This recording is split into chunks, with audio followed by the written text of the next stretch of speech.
સર્વવાલા મુક્તોની આ સેવકના પ્રેમ ભર્યા જય સ્વામિનારાયણ.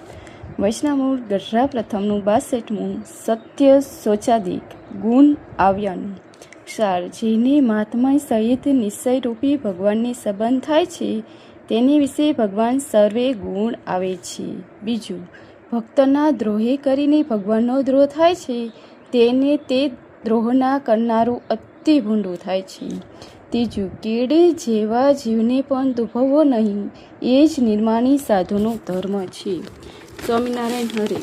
સંવત 1876 ફાગણ વદી ચોથને દિવસે શ્રીજી મહારાજ ગઢડામાંથી દાદા ખાચરના દરબારમાં ચોકની વચ્ચે ઢોલિયા ઉપર બિરાજમાન હતા અને ધોરો ખેસ પહેર્યો હતો ને ધોરી ચાદર ઓઢી હતી અને માથે શ્વેત ભાગ બિરાજમાન હતી અને તે ભાગની વિશે શ્વેત પુષ્પના હાર તથા શ્વેત પુષ્પના તોરા બિરાજમાન હતા ને પોતાના મુખરવિંદની આગળ મુનિ તથા દેશ દેશના હરિભક્તની સભા ભરાઈને બેઠી હતી.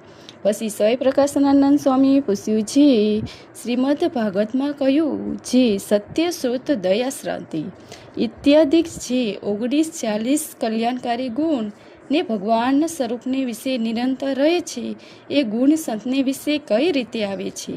પછી શ્રીજી મહારાજ બોલ્યા, જે એ ગુણ સંતમાં આવવાનું કારણ તો એ છે જે એને ભગવાનના સ્વરૂપમાં યથાર્થ નિશ્ચય થાય તો તે કલ્યાણકારી ગુણ ભગવાનના છે તે સંતમાં આવે છે. ને નિશ્ચય કેવો હોય તો જે ભગવાનને કાર જેવા ન જાણે, કર્મ જેવા ન જાણે, સ્વભાવ જેવા ન જાણે, માયા જેવા ન જાણે, પુરુષ જેવા ન જાણે, એ સર્વ થકી ભગવાનને જુદો જાણે અને એ સર્વના નિયતા જાણે, એની સર્વના કરતા જાણે અને એ સર્વને કરતા થક્કા પણ નિર્લભ છે એને ભગવાનને જાણે અને એવી રીતે આ પ્રત્યક્ષ ભગવાનના સ્વરૂપનો નિશ્ચય કર્યો છે તે કોઈ રીતે કરીને ડગે નહીં ને ગમે તેવો તરીને શાસ્ત્ર સાંભળે અને ગમે તેવો મતવાદીની વાત સાંભળે અને ગમે તેવો પોતાનું અંતકરણ કૃતંત કરે પણ કોઈ રીતે કરીને ભગવાનના સ્વરૂપમાં ડગમગાટ થાય નહીં એવી જાતના જેને ભગવાનના સ્વરૂપમાં નિશ્ચય હોય તેને ભગવાન સંબંધ થયા કહેવાય. માટે જેને જે સંગાથી સંબંધ હોય તેને ગુણ તેમાં સહેજ આવે. જેમ આપની નેત્ર છે તેને જ્યારે દીવો સંગાથી સંબંધ થાય છે ત્યારે તે દીવોને પ્રકાશ નેત્રમાં આવે છે. તેને કરીને નેત્ર આગળ અંધારું હોય તેવો નાશ થઈ જાય અને જેને ભગવાનના સ્વરૂપમાં દૃઢ નિશ્ચય કરીને સંબંધ થાય છે તેની વિશે ભગવાનના કલ્યાણકારી ગુણ આવે છે. પછી જેમ ભગવાન સર્વ પ્રકારે નિબંધ છે ને જે ચાહે તે કરવા સમર્થ છે તેમ એ ભક્ત પણ અતિશય સમર્થ થાય છે ને નિબંધ થાય છે. પછી વળી નિર્વાકાનંદ સ્વામીએ પૂછ્યું, જે નિશ્ચય હોય તો પણ ભૂંડા ગુણ તો આવતા જ નથી અને માનની ઈર્ષા તો દિવસે દિવસે વધતી જાય છે તેનું શું કારણ હશે?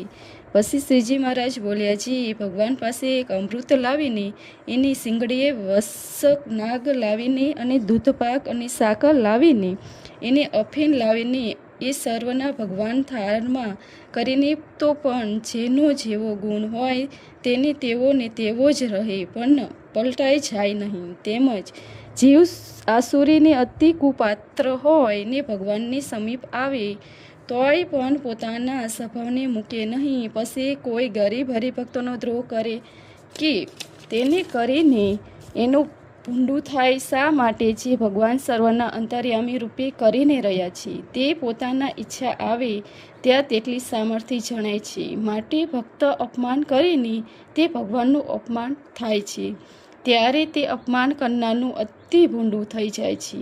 જેમ હિરણ્યકશિપ હતો તેને ત્રિલોક પોતાને વંશ કરી રાખ્યું હતું એવો બળવાન હતો પણ તેની જો પ્રહલાદજીનો દ્રોહ કર્યો તો ભગવાનના સ્તંભમાંથી નિઃશુદ્ધ રૂપે પ્રગટ થઈને તે હિરણ્યકશિપને નાશ કરી નાખ્યો. એમ વિચારીને ભગવાનના ભક્ત હોય તેને અતિશય ગરીબપણું પકડીને પણ કોઈનું અપમાન કરવું નહીં. કાજી ભગવાન તો ગરીબના અંતરની વિશે પણ બિરાજમાન રહ્યા છે. તે ગરીબના ભગવાન અપમાનના કરતલ ભૂંડું કરી નાખે છે એવું જાણીને કોઈ અલ્પજીવને પણ દુભવો નહીં. અને જો અહંકારને વંશ થઈને જેને તેને દુભવતો ફરે તો ગર્વ ગંજના એવા જે ભગવાન તે અંતર્યામી રૂપી સર્વમાં વ્યાપક છે તે ખમી શકે નહીં.